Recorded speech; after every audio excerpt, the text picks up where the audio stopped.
Hey, Eric Sider here, and in this video it's going to be all about foraging. I'm in my forage spot, and I'm going to be going over why would you want to forage, what makes a good spot or location, how to find a good foraging spot, whether in person or scouting out online, how you might want to behave while you're foraging, do you want to trespass or not, some tools, some apps, some supplies that make foraging a lot easier, more efficient, and what are the benefits of foraging? All right, let's get into it. So first we're going to start with the why. Why would you want to forage? Are you feeding animals? Are you feeding yourself? Maybe you're collecting seeds or plants to grow out or sell. And depending which one you are focusing on, the spots and the areas you're going to go might vary. So that's why it's good to have multiple locations, and each location can serve multiple functions. Classic permaculture style. Okay, so what makes a good spot? Now, I should have mentioned earlier, these are all just my opinions and my observations, so hopefully you can get something useful out of it. For me, since my primary focus is feeding my chickens, and then food for myself would be secondary, as well as collecting seeds and plants for the nursery. So I'm looking for overgrown, weedy, unmaintained areas. It's generally why parks aren't necessarily the best, because it's, as Bill Mollison would say, maintained disorder. So it's going to be a lot of mowed lawn. The trees and the bushes are going to be more from an aesthetic standpoint, which still can be useful, but they're definitely not going to be useful directly for humans most of the time. Potentially there's going to be a lot of herbicides and pesticides used. As well as generally parks, depending on the time of year and the area, might have a lot of traffic, which is something else to consider. Unmaintained, overgrown areas are going to have more diversity, generally a lot of the weeds, because most likely it's a disturbed area, so they're going to have a lot of health and nutrition benefits. Personally, my favorite area is the drainage ditches. So back in Texas, it's kind of like the only place you could go in the suburbs that was somewhat wild and natural, and particularly out here in California where it's super dry, it's one of the few places where the water concentrates and sticks around all year, so that's really handy. In my experience, the better neighborhoods are the poorer or immigrant neighborhoods. Generally, immigrants have a history of foraging and growing food, so particularly where I live, it's a largely Asian neighborhood, so you can see lots of fruit trees sticking up over the fences, and if there's food out there in the wild, you'll see people going to collect it and not thinking twice about it, which I think is awesome. So the richer, safer, if you will, neighborhoods, they're going to be a lot more maintained, and there's going to be a lot more scrutiny on, potentially some weird person going around collecting plant material or something. So again, that's all personal preference from my experience. For foraging aspects, less maintained means more options to gather good stuff. Oh, one note about parks. Now, they generally are pretty boring for the most part. Obviously, that will vary depending on area and who's maintaining the park, but you can find some interesting trees. Sometimes a lot of landscape trees are real useful for food and fodder purposes, so you never know, you just got to keep your eyes out. Here we have a large park of maintained disorder, but check this out, one of my new discoveries. This is a strawberry tree. It's got these interesting little fruits that are edible for humans. They kind of have an interesting little custardy taste, but chickens absolutely love them. So I think for 2 weeks now, I've been harvesting the fruits. It's a great little understory tree for the Mediterranean for sure. And I thought this was the only one, and then I saw there's 4 more on another part of the park. So who planted it? Who knows? But then also there are 4 mulberry trees all along this fence on the outside of the fence, just totally volunteered, and produce great amount of mulberries. I mean, you can only access so many from this side, and of course this is railroad property, but so you never know. Even a park like this, it looks like there's nothing but mowed grass and weird ornamental trees. You still can find some interesting foraging opportunities. Another thing is to start training your brain in that pattern recognition to notice plants from afar, and particularly in all seasons. So here we have a pretty boring path. Be walking along.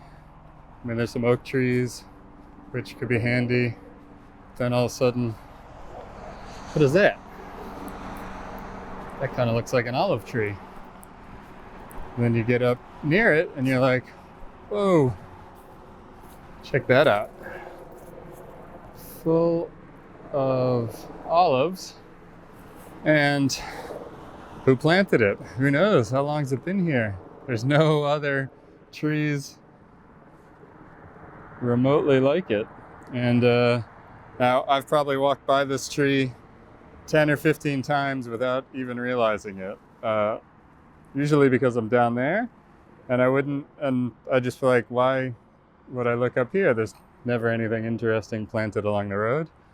And then I just happened to be coming back this way and ran smack right into this olive tree. So we can all get our blinders on, so that's why it's good to learn the pattern recognition or pattern understanding of an olive tree. Now we add that to the list of our forage spots. So, oh, it's olive season.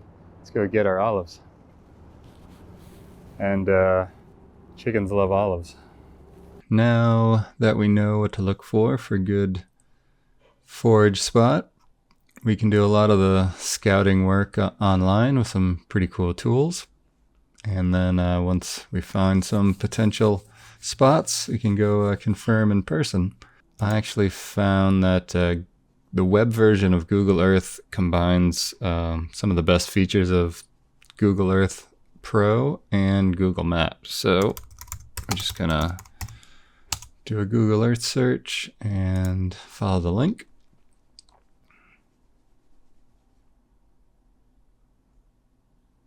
And it defaults to this kind of pseudo drone perspective, which is it's pretty interesting.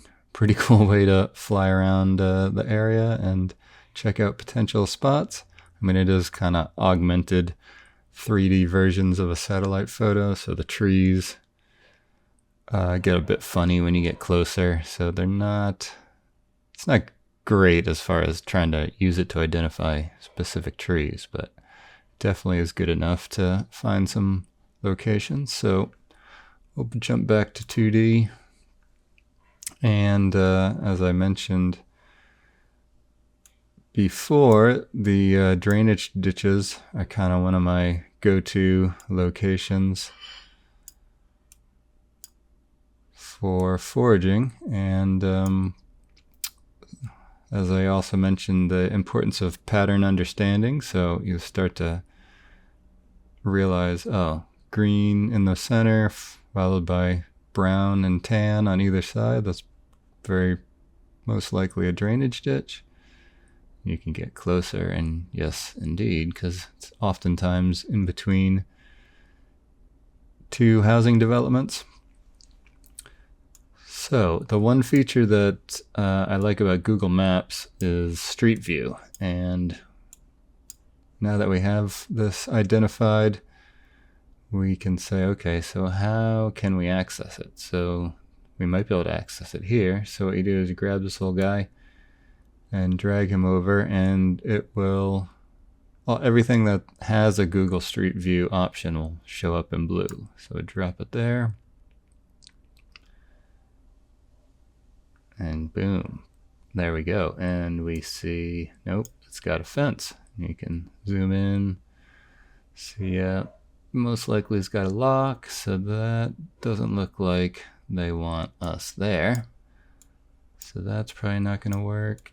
And same on this side. So, okay, let's go back. So click the little man again, and we go back. And let's follow this down. Zoom out a bit. Oh, here's another one. How's this going? That's cool. Let's see. How about that one there? So let's grab our little man. Check that out. Ooh, that's no good. No trespassing. We don't like to see that. And same here, no trespassing. Okay. So that's not going to work. But we head back from whence we came. That's a park. So weird that it looks like this is a park accessing the area that just said no trespassing. So let's see. What does that do for us? Okay, cool. So here's potential. So we'll just head up the street a little bit and see what we can check. Can't make out what the sign says, but go back this way a little bit. And you can see, so there's definitely a barricade for cars, but you can easily step over that. So seems like it's probably acceptable to walk or ride a bike in there. And then if we go on the other side, well, I mean, that definitely looks like a path entrance for walking. So even though the opposite side of this said no trespassing, this seems like you're allowed to go in there. So at the very least, it gives you plausible deniability that you didn't know you were where you weren't supposed to be. So that's cool. So we can do that. So that's the street view is really the feature that I like a lot. So it can quickly identify places that how you access them, how you exit them, and kind of saves you a lot of time from, you might have tried to access it here, can't get there, so you would have, going with Street View would have told you, oh, start there first. So it can just save you some time. And let's see how about that? That looks kind of cool. I wonder what's that big old empty space there. And well, there's a fence there. I don't see any fence here.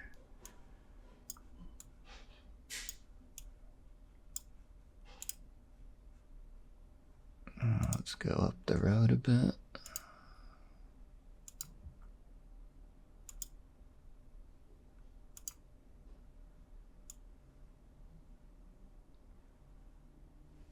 Interesting.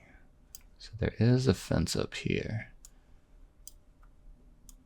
Doesn't appear that there's a fence here.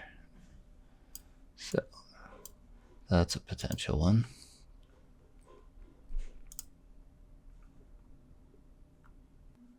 Of course, once you get your list of spots, then you'd want to go and check them out. And I prefer riding a bicycle. It's a good combination of speed and efficiency, but also not so much scrutiny or regulations like if you're in a car.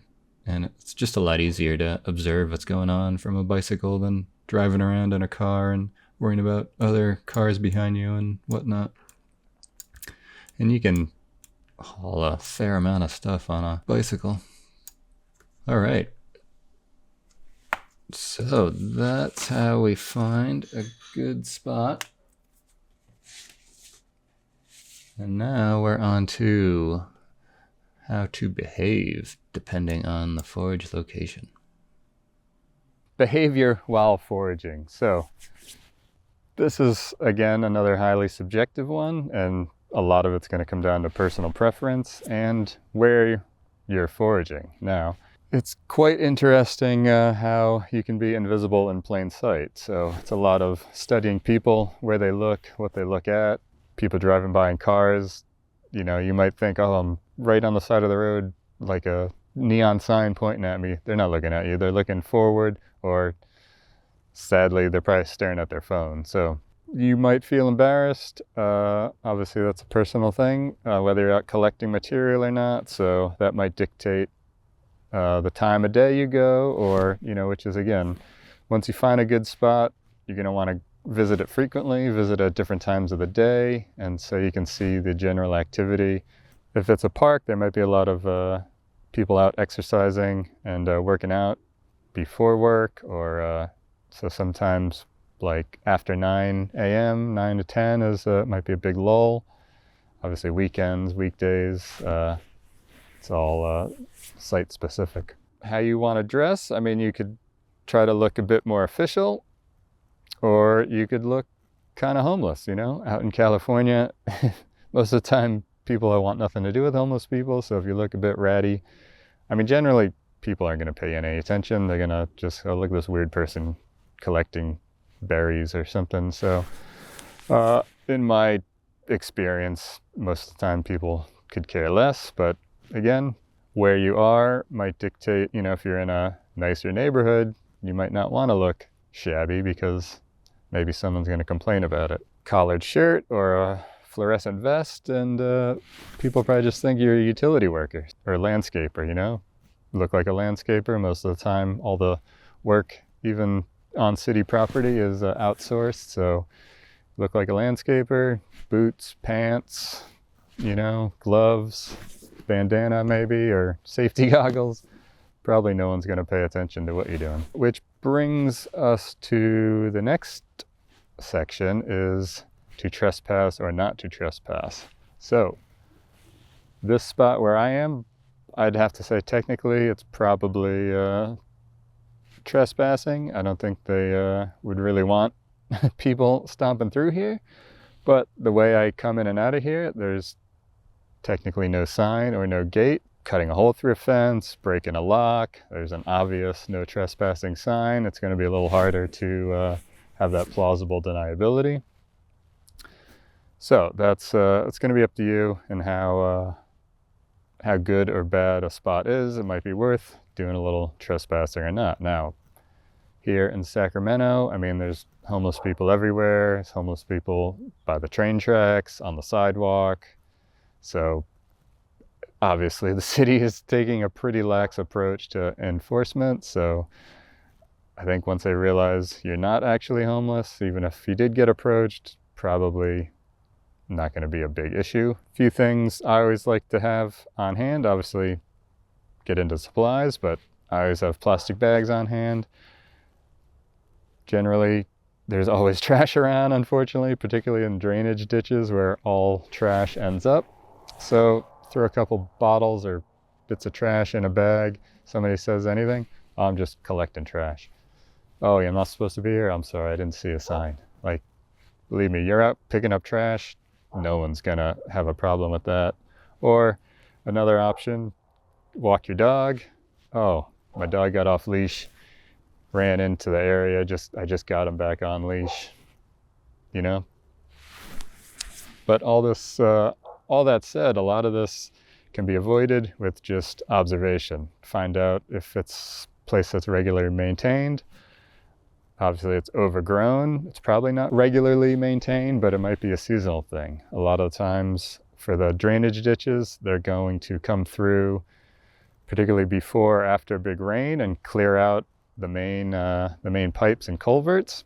Obviously around here, you can see this is a lot of regrowth. You can see all this willow was chopped down at some point and it's regrown. Now some things are getting a lot bigger. I mean, these are full-on trees sometimes, so say maybe they cleared it at one point and now it's just letting grown back. So these are the things that through observation you can quickly get an idea of you know, how often they come. And here you can see up on the banks, it's all mowed.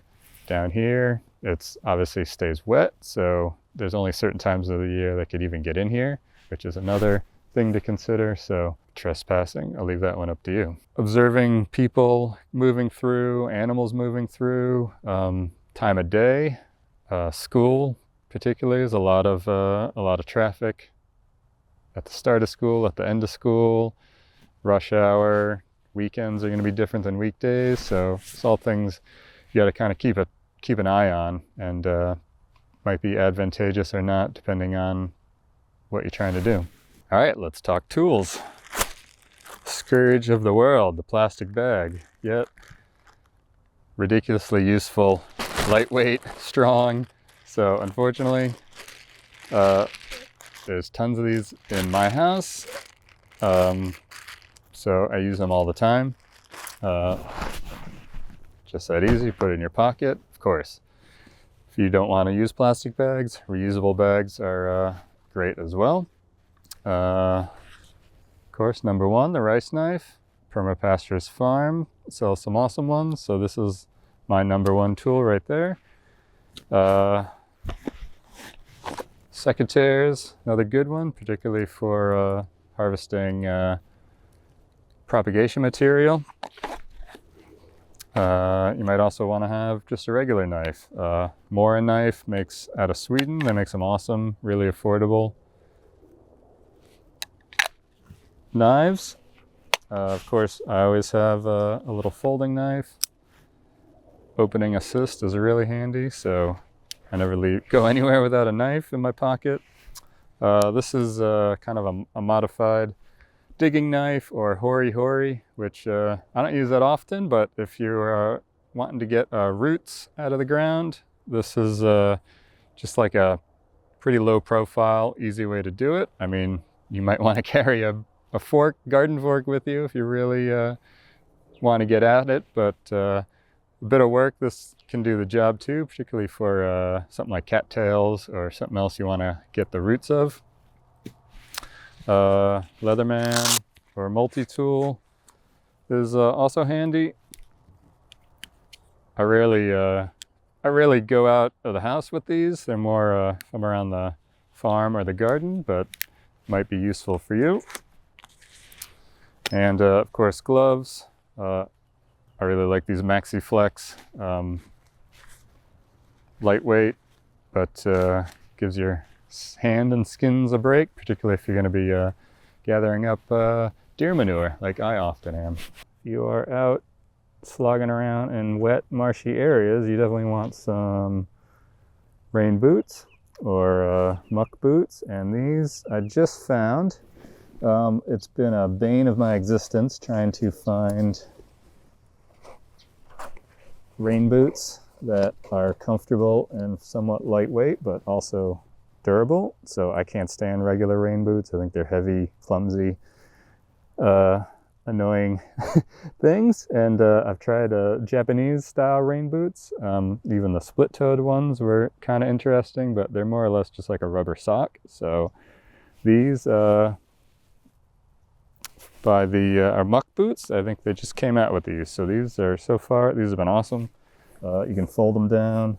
Got a drawstring, and I mean, they're a little short. Typically I like boots that come right up to your knee for sloshing through swales, but yeah, these are great, and they're lightweight, and so they're not too bad to wear for general purpose. Of course, having a bike is one of the best ways to investigate your forage location. So this is my trusty bike put together back in New York. So, I mean, obviously bicycles however you want, but what I really like is having racks. And this in particular is this brand Topeak. Now you need the bag and the rack as a combo thing. So it's got this release here, so you can take that off, and so that's super handy, particularly if you're in a city and you're running in and out. But what I got this one specifically for is because it's got these expandable panniers, basically saddlebags. Now they're not huge capacity. But that's, so you got one there, one on the other side, and that's usually my daily carry from a foraging standpoint. I'll fill each one up, and then sometimes I'll have a one on the front here. So this is just this brand, that's a Soma. So there's all kinds of different things you can do for the front of the bike. You can have a big basket, bigger rack. I got this one because it's low profile, and I find the wider racks just comes, when it comes to storage and moving around, kind of annoying. I mean, this whole bike was designed for riding through cities. That's why it's got the streamlined French style handlebars, which I love because they give you that upright riding position, so it's so much more comfortable. And they're not too bad for a little bit of trail work. And I mean, obviously I wouldn't go mountain biking with them, but yeah, so this front rack's handy. And then these little quick release zip ties. They can be a bit fussy, I find. So I can't even get it off, but there we go. So these are really handy just for strapping particularly plastic bags to themselves, and then hanging over the rack is good. But I've used these a number of times. Now I have found if they're too tight or you don't have much slack, they can be a big pain in the butt to undo, but for the most part, they're pretty handy. What else? I mean, obviously you want to have if you need to service your bike while you're out there on the road, all that good stuff. Bit of paracord, 550 cord, and then this is just something, I've had a few flats recently, so I always save the old inner tubes, and they make for just like a cheapy little bungee cord, so just for strapping things down. So that's pretty much all the tools. Obviously, if there's something specific for what you're doing, have at it. There's different kind of plant ID apps. The one I've been using that I really like is Picture This, and so far it's been pretty amazing with the accuracy. Now, it's not going to tell you varieties, but it's going to tell you if it's an apple tree, a pear tree, things like that. Of course, if it's anything from an edible standpoint, I would definitely get confirmation. I wouldn't just say, oh, the app said it's edible, and throw something in your mouth. The only thing I find annoying is it's constantly trying to get you to do the paid version, which might be useful. I haven't found the need for it, but it has some interesting features. So there's always like a grayed out part on the screen where you can just continue on.